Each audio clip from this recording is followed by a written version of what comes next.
Sejumlah pakar komunikasi merapat ke kediaman Wakil Presiden ke-10 dan 12 Yusuf Kala. Kedatangan mereka untuk bersilaturahmi dan membahas geopolitik terkini.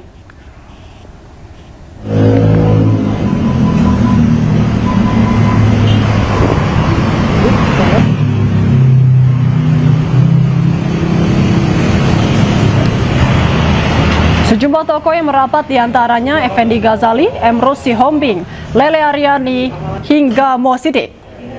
Pertemuan membahas berbagai hal mulai dari geopolitik hingga jurang komunikasi antara pemerintah dengan masyarakat.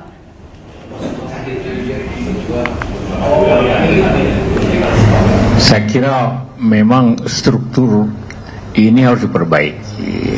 Pertama, Menteri keluar banyak. Wamen keluar banyak sehingga tidak mungkin terkoordinasi dengan baik itu semua.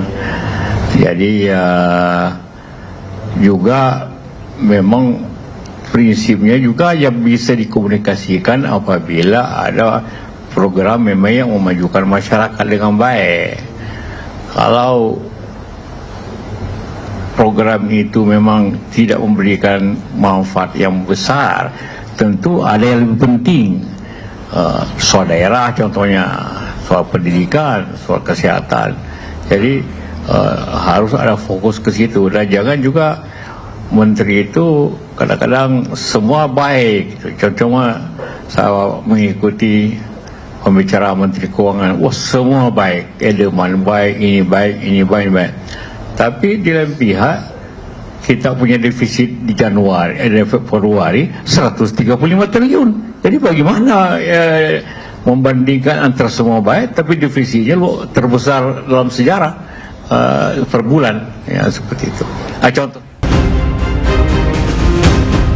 Memasuki hari ke-14 konflik di Timur Tengah, Presiden Amerika Serikat Donald Trump menyatakan Angkatan Lautnya siap mengawal kapal tanker yang melintas di Selat Hormuz. Selain itu, Amerika Serikat juga siap melancarkan serangan besar terhadap Iran dalam waktu dekat. Mr. President, when will the Navy start escorting tankers through the Straits of Hormuz? In Iran is going very well. A lot of big hits today, a lot of big wins today, as you probably have heard militarily. And I think it's going very well, and it's a very good control. We'll see what's happening with the Strait. Diketahui Selat Hormuz merupakan titik energi global tempat melintasnya sekitar 20% konsumsi minyak mentah dan gas alam cair dunia setiap harinya. Sebelumnya, harga minyak dunia dilaporkan melonjak lebih dari $100 AS per barel di tengah konflik Timur Tengah yang terus meningkat. Israel luncurkan serangan saat warga berkumpul merayakan Hari Quds Internasional di Teheran, Iran. Serangan itu terekam saat media televisi Iran sedang siaran langsung di lokasi.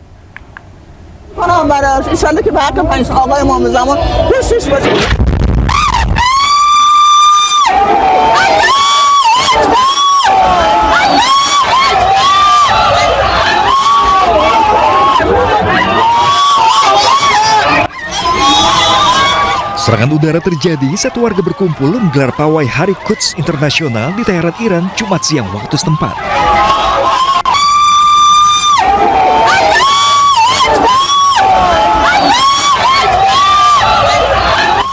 Momen ini terekam saat media televisi setempat sedang melakukan wawancara terhadap salah satu warga.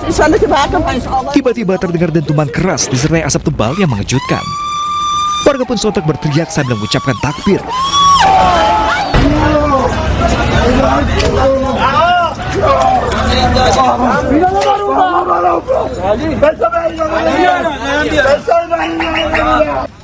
Sejumlah orang pun terluka akibat serangan selama pawai Quds. Sementara timbulan sabit merah Iran bergegas ke lokasi kejadian untuk mengevakuasi warga. Sebelumnya, tentara Israel mengumumkan bahwa mereka telah menyerang lebih dari 200 lokasi di seluruh Teheran. Pemimpin tertinggi Iran Mojtaba Khamenei memerintahkan pasukannya untuk tetap menutup Selat Hormuz. Pernyataan itu disampaikan Mojtaba lewat siaran televisi Iran.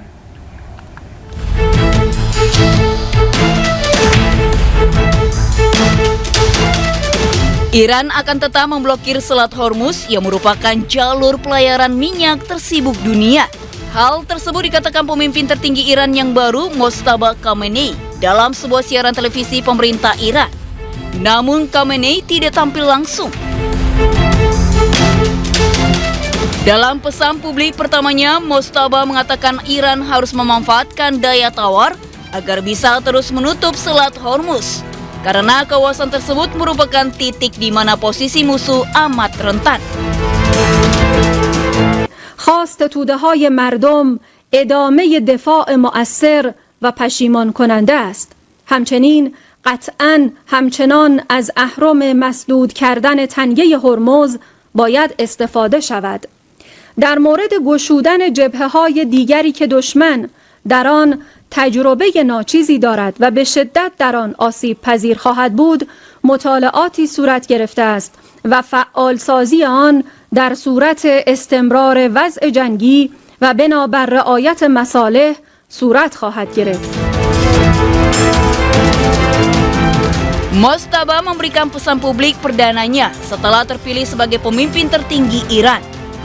Mojtaba menggantikan ayahnya Ayatollah Ali Khamenei yang tewas karena serangan Amerika Serikat dan Israel ke Iran.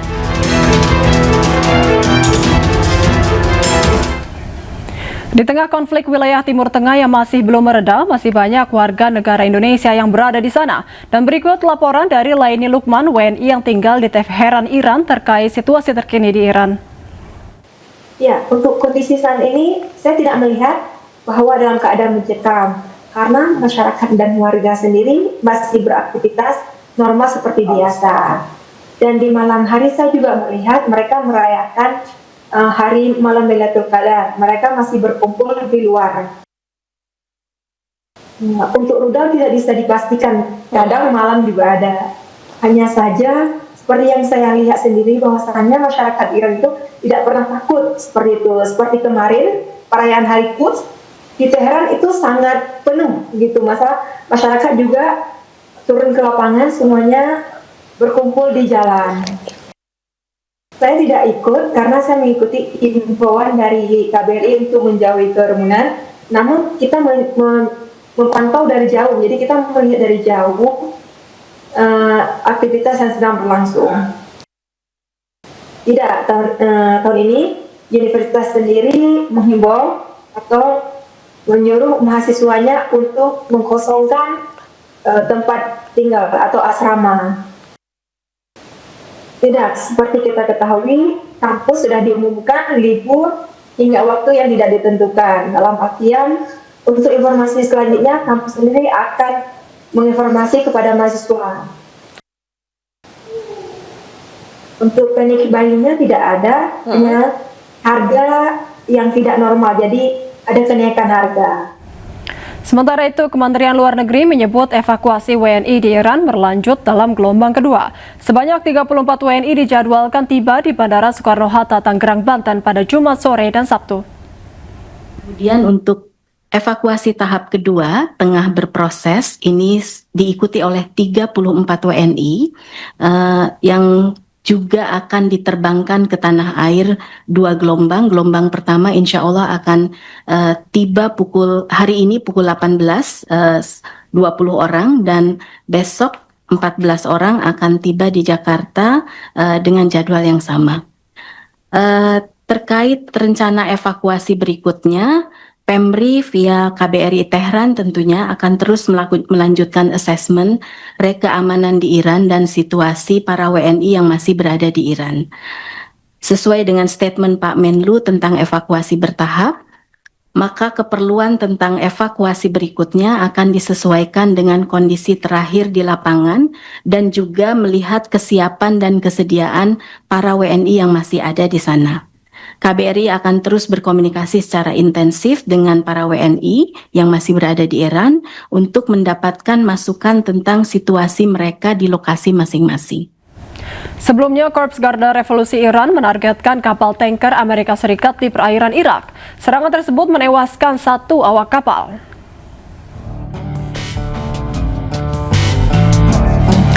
Dua kapal tanker yang rusak parah terlihat terbakar di perairan Irak setelah diserang pada Rabu malam waktu setempat.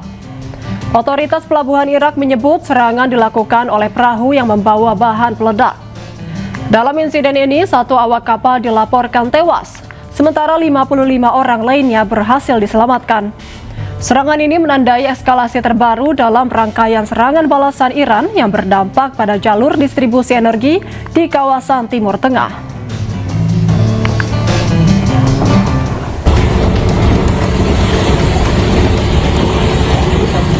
Tidak hanya kapal tanker milik Amerika Serikat, kapal kargo milik Thailand yang melintasi Selat Hormuz juga diserang oleh militer Iran. Sebanyak 3 awak kapal terombang-ambing di Selat Persia di perahu penyelamatan menunggu pertolongan.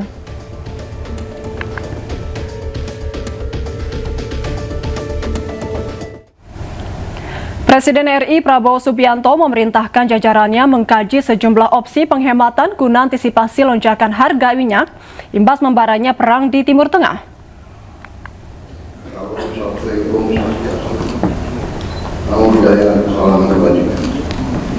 Yang saya hormati Wakil Presiden Republik Indonesia, Saudara Gibran Raka. Salah satu yang dipertimbangkan ialah penerapan work from home yang sebelumnya pernah diterapkan di masa pandemi COVID-19. Hal tersebut disampaikan Prabowo dalam sidang Kabinet Paripurna di Istana Negara, Jakarta kemarin Jumat.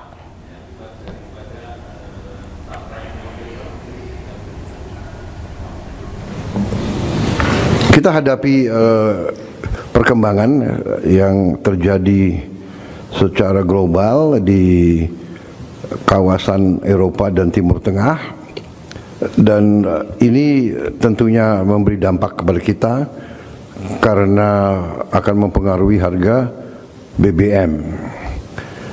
Harga BBM juga bisa mempengaruhi harga makanan. Kita alhamdulillah sudah mengamankan masalah pangan yang mendasar.